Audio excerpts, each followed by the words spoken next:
What's up guys, Ryan here from Mudgunner. Today I wanted to show you guys my Scar 17 build. This has been a long work in progress and I'm very happy with how it's come out so far. So I figured it'd be kind of cool to show you guys just a rundown of every single thing I've done to this gun since I've bought it. So I bought it back in 2017. It was either 2016 or 2017, but yeah, I bought this gun. It was bone stock. I bought it used for 2,100 bucks. At the time, they were brand new for 2,750 and the Scar 16 was brand new for 2,650.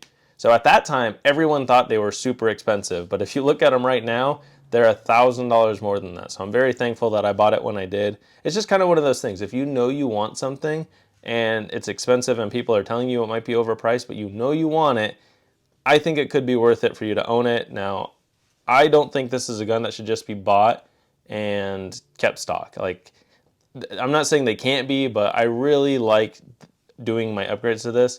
I'm going to show your boobs to this whole group of people. Can I put that in the video? Okay. She said I could put that in the video. Not her boobs, but she was just sitting there. I love her. I don't even know where I left off. I lost my train of thought. I do think the Scar 17 is one of those guns where it will kind of thrive from upgrades. Now, I know some people are like, oh, how could you spend $3,000 or $4,000 and have to upgrade it? I get that. And, you know, if you don't want it, it's not for you. But, yeah, I really like what I've done with this gun. I don't believe it's a gun that you just buy and run it as is. Now, I'm not saying you can't. Trigger-wise, that's the main upgrade. I do think the rail's a little bit short, so I added the extended rail, but other than that, I mean, you put your optic on there, you put your light and whatever else on there, it is ready to go. I just wanted to do the trigger upgrade and then the extended rail and then add my accessories. So that's the main thing that, like, no matter what gun you buy, you're going to have to put an optic on there. You can obviously run iron sights, like this gun does come with iron sights, but it thrives on an optic. So yeah, I bought this gun bone stock and I bought it used for 2,100 bucks. And just over the years, I really have been kind of perfecting it for me. And the first thing I ever did for it was I bought the Geisley trigger for it. And what's crazy with the Geisley trigger is, one, it's amazing, but I bought this trigger on a Black Friday deal from Primary Arms. They were selling, I bought both of them because I have the 16 and the 17. So they were selling them for, I think, $220 or $240, which at the time was crazy because that was below our dealer cost. So I work for a gun store and our dealer cost was more expensive than what Primary Arms was selling them for, which I thought was crazy. So yeah, I bought two Geisley triggers for my 16 and for my 17. And I believe that was my second upgrade. My first thing I did was I bought this ACOG. I did buy the ACOG brand new because not very many used 308 ACOGs come in. So this is a Trijicon ACOG. It's a TA11 HG, or TA11 HG, so horseshoe green. I think that's the exact part number. It's for sure a TA11, which is a 3.5 by 35 power optic. So it's 3.5 magnification, 35 millimeter lens, and it gives you better eye relief than their 4 by 32s. So even if you go with a 3.5 by 35 on a 5.56 ACOG, I like them much better than the 4 by 32s. The 4 by 32 is a little bit smaller and it's a true 4 power, where this is a 3.5 power, but this gets you like an extra inch of eye relief, which I really like because having your ACOG like this close to your eye is not fun. But on this is great. That was the first thing I ever bought for it, and then the trigger was next. And then at some point I did the sling. So this is a Viking Tactics sling, and I also did the MREX rail from KDG. So this is a Kinetic Development Group rail. It's a 6.5 inch rail. It's M-LOK. It gets rid of the quad rail, and I do like quad rail, but basically on a Scar, your rail stops right here, on like all the way around. This really allowed me to push out my light and a bipod on there because I like having a vertical grip on here. But yeah, the KDG rail was very nice and it's easy to put on. I put it on by myself at home. So adding that rail allowed me to have a quick detach point built in for my sling. So this, I think it has one on this side too, yeah. So it has a built-in QD mount on the rail. And then as far as the stock goes, I like the factory stock, but it doesn't have a quick detach point. I did try the quick detach point that goes right here, like on your sling loop. I did not like that one. So I wrapped it through the stock. Now with this, I wouldn't feed it just through this top plastic part because that's going to be the weakest part of the stock because it's just a thin piece of plastic. So I wrapped it around the bulkier side of the stock. It's still fed through there, but it's in a spot so it can't move. And I really like that. So I run it as a 2-point sling. I can still fold my stock, but it works very well for me. And again, this is a Viking Tactics padded sling. I like it. It's quick to adjust. So it works very well. I run this on both of my scars. And then as far as vertical grip goes, I was running a Tango Down quick detach grip with the Picatinny rail on the bottom of this, but I stole that grip for a different build because those grips are about $100. They're very expensive. I swapped it for this M-Lock Tango Down grip, which is about the same profile. It lines up a little bit more flush to the rail, but it does not feel as solid. Like, there is some side-to-side play in this. Now, I have shot it a lot with it on here. I've had this on here for maybe 6 or so months, maybe a little bit longer. But I've shot with this on here, and it doesn't come off at all. Like, it's very solid, but there is like side-to-side play. So it's not forward-backward, it's side-to-side play. If you can, I do like the quick detach one a little bit better, which attaches to the Picatinny rail. So you would have to M-lock a Picatinny rail on there and then put that. But this one works too, and at some point I might add another quick detach one. But again, I stole that for another build, and that one allows you to put a battery in there, which I don't necessarily need for anything on here. I do have an RMR that takes its own battery, but yeah, the quick detach ones allow you to put a battery in there, which is nice. This one does not, but it does work, and I haven't had any issues with it. I just don't like the side-to-side play. And then we also have a Harris bipod on a M-Lock Magpul mount.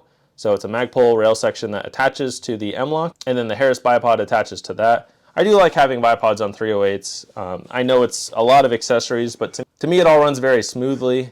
And I know some people are like, oh, well, you're just building a heavy gun. Well, yeah, it's in the name. It's a SCAR heavy, and I think you should work out more if it's too heavy for you, because to me, this gun is super manageable. When you add the can on there, it does add a little bit more weight and make it longer, but it's still a very manageable gun for a 308. So as far as the can goes, we have a Silencer-Co Omega 300. This was my very first suppressor, and I bought this one back in 2018. It took 6 months. I'm running the Silencer-Co ASR muzzle brake. It's a very good muzzle brake, and the can works very well. It's not like the quietest gun, obviously, because it's 308. It's got a little bit of a snap running this can on there. I don't have a different adjustable gas piston cup. There's a company called Mototech that makes a very nice adjustable piston cup for it, because you basically, on this, you have 2 settings, suppressed or unsuppressed. That Mototech one gives you a lot more settings to really fine-tune the gun. So I'd like to add that to both of my scars. I just haven't yet. But the one issue I've ever had with running this gun suppressed is one of the receiver screws backed out. So it was, I think it was this screw. And I didn't notice it till I got home from the range one day, but yeah, this screw was just missing. And I had a buddy that worked for FN at the time, so he got me a replacement screw, no problem. But yeah, that is the only issue I've ever had with this gun, was that screw disappearing in the desert. But it ran fine. I didn't have any issues with it, and those screws have like no threads on them. They're very tiny. So that was the only issue I've ever had, was just it losing a screw. And I think it was mostly due to it being suppressed, because you're adding back pressure to the gun. And FN doesn't want to warranty their guns if you suppress them, because they say it adds too much back pressure. Well, if that's the case, you should make a can that you trust on your gun, because I know you make cans, FN. But yeah, Silencer-Co Omega 300. If I'm going to replace anything on this, there's 2 things that it might be. I might replace this ACOG for an L-can 1.5 to 6, because I think it would really fit the vibe, and that'd be flat dark earth. And I might replace this with a Huxworks can, the flow-through suppressor, because then it'll be a little bit softer on the recoil impulse. But yeah, this works, and it's quiet enough. And then other than that, we have a Modlite Hog on here. So this is a 170,000, I believe, Candela, which is crazy. It's only got like 700 lumens, but 170,000 Candela means it can throw that light far, which for a gun like this is pretty cool. If you wanted to, a SCAR is very modular. You can build this up into a sniper rifle, a battle rifle. I would say mine's kind of set up more like a battle rifle, so it's more usable for all around, but this is only 3.5 power. So as far as like being able to shoot, like the gun's capable of probably close to 1,000 yards, or 1,000 yards in the right person's hand. But in my hands, I have no problem shooting this out to 300 yards. That's what my local range goes to. I haven't tried pushing it past that. But yeah, Modlite Hog, I think I have it on an Arisaka mount. Yeah, so this is an Arisaka like offset mount. It really color matches it nicely. And then I have a Surefire pressure pad on here. So I have like this black dual cap, so you can turn it on right here, but it also runs it to the pressure pad right here. And I like it. So when I'm holding it, it's like that. And it's very smooth. But yeah, I like that. It runs great. I would like a flat dark earth one of these. I just don't have one right now. But yeah, that's kind of it from the muzzle. We do also have a offset RMR. This is something I added about a year ago. It's on a T-Rex Arms offset mount. And yeah, it's just the flat dark earth RMR. I think it's 3 1/4 MOA. I don't exactly remember. I have this zeroed for 25 yards, so I have a close range optic. And the purpose for an offset red dot, if you don't know, is if you're looking through a magnified optic and you have to shoot something very close, and you know, if you move this from 100 yards to 25 yards, it might be a little hard to find your sight picture. So what you can do is just quickly turn the gun and you have a red dot. That's the purpose for an offset red dot. I don't think they're always necessary, but it was something that I got and wanted to add to this. Other than that, I think that's about it as far as what I would do to this gun. So maybe replace this with an L-can, but I have no issues with this. I would keep this and throw it on another gun. Or maybe replace this with a Huxworks can. Other than that, the only other thing is I got this iRay RH25 thermal back in December, and I've been playing around with it a lot as a handheld. I have not weapon mounted it yet, but I have played with it on here. I can move it back one. I have played with it on here and just played around with it at the house. But looking through it, it is pretty sick. And the thing with this though is thermal and magnification, I need some distance to kind of shoot it. So I haven't taken this out to the desert in a couple months, but yeah, this would be really fun to play with on thermal. You can't hunt here in Arizona with thermal, so it doesn't necessarily have a purpose for that, but I would like to play around with it. And with thermal, you can still see like steel targets and whatnot. So that's something I'd like to try at some point on this gun, but I haven't shot with it yet. But it does fit. So this is a iRay RH25, and it's on a American Defense dual quick detach mount. They made this mount specifically for this unit. So this can be helmet mounted or pick rail mounted. But yeah, I would like to shoot this at least one time on here. It is rated for the recoil. I talked to the guys at iRay, and a lot of the people at iRay actually run SCAR 17s because I talked to them at SHOT Show. So I thought that was cool. But yeah, this is the configuration it stays in all the time. So I haven't changed anything recently. But another thing with the SCAR, since we're talking about it, is I got this placard from Velocity Systems. So I got this specifically for my SCAR 17 mag so I can actually run it, because it's kind of tough having a 308 and only having like AR pouches on your plate carrier. So my plate carrier accepts placards, which is very nice, so I could just clip them on and now I have SCAR 17 mags. So it's a very cool little setup, and it's not too bad. I mean, having 80 rounds between the one in the gun, 3 on here, I can even put one on my belt. So I could basically run 100 rounds of 308 on me, and it's not that much heavier than a plate carrier full of 5.56 mags because I have more 5.56 mags. So yeah, very cool setup, very manageable setup. It looks heavy, but if you are somewhat athletic in any way, this is a very easy gun to run. This does not weigh any more than a decked out AR, and it's still a 16-inch barrel, so it might look long in video. It definitely looks long with the can on there, but yeah, it's a very manageable system. And with this, it just makes it lengthy. But this is the same length as a suppressed 16-inch AR, so 13 inches would be cool, but I wouldn't want to suppress a 13-inch 308. I would run another SCAR 17 in a 13-inch barrel and probably just throw an EOTech on there and make it like Modern Warfare vibes. But this is pretty cool for me, and I've seen setups like this before, but I feel like mine is unique to me, which is cool. I don't see very many setups that are exactly like this. Now, they're very similar. Like the SCAR 17 is a very popular gun, but mine is kind of set up unique, which is cool. I don't see too many people running the silencer can. I haven't seen many hog lights either. And another thing I didn't really think about is my rail covers. So I have it on this side. I have I think it's rail scales on that side and the bottom here. So those are just nice little add-ons for the M-LOK. So you can hold it up pretty well. It's got grip, and that's basically it. So let me know what you guys think of my setup, and if you've had any dream builds that you've wanted to do or that you have done. I think they're very cool, and you should not let other people's words dissuade you from buying what you want. I had so many people telling me, oh, the SCAR's a bad rifle, or it's too heavy, but yeah, this thing is amazing to me, and I did my own research too. I read all the bad reviews, I read all the good reviews. Everyone either loves or hates this gun because, oh, the military got rid of it because of this.